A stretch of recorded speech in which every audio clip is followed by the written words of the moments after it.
Creation is born from the imposition of limits on being. What begins to exist, in the beginning, is the first limit imposed on being.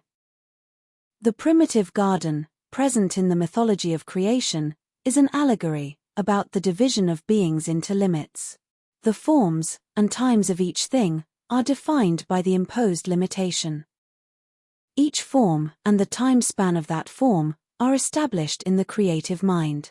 The elements that come together to constitute something remain in that thing for the time necessary to propel it toward the formation of a new entity.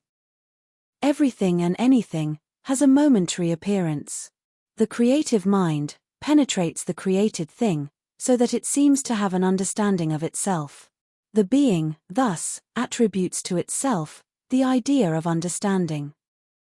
Intelligence, fragmented science, and the idea of choice are inserted into the apparent thing, so that it seems to understand the importance of its own limit and the limit of other things. Transformations occur in the presence of the being manifested, in the created thing, and in the presence of the being creator of all things. For the manifested being, conformism seems to solve existential questions.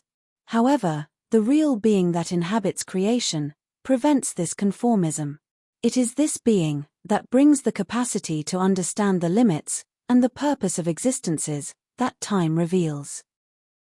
Each being manifested within limits carries the gene of that greater being, present in everything and without limits. The idea of the trinity of being resurfaces. The figure of the three-in-one, present in all mythologies, reveals itself again. And the notion of unity, that dissolves into itself, returns.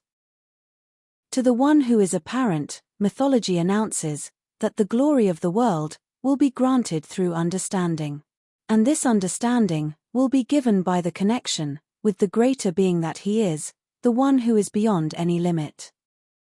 The one who hears and reads what is said and written here finds himself on the path of inseparability. Without the limits imposed by the creative mind, there is no creation, nor the partitioning of the mind itself into beings, creatures, things, environments, spaces, epochs, and universes. Perception, which confers temporality to each thing, is also temporary, and adjusted to its own temporality.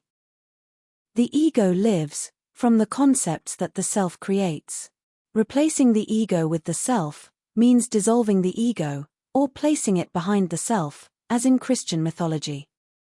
The first question, what am I, finds here, once again, its answer. Being is the sole creator of everything, of everyone, and therefore of the whole, and the limits that constitute it. When being walks toward itself, it discovers the being that inhabits it, and that leads it to the creator that it is. To transcend this creator is to reach what is beyond the beginning of things.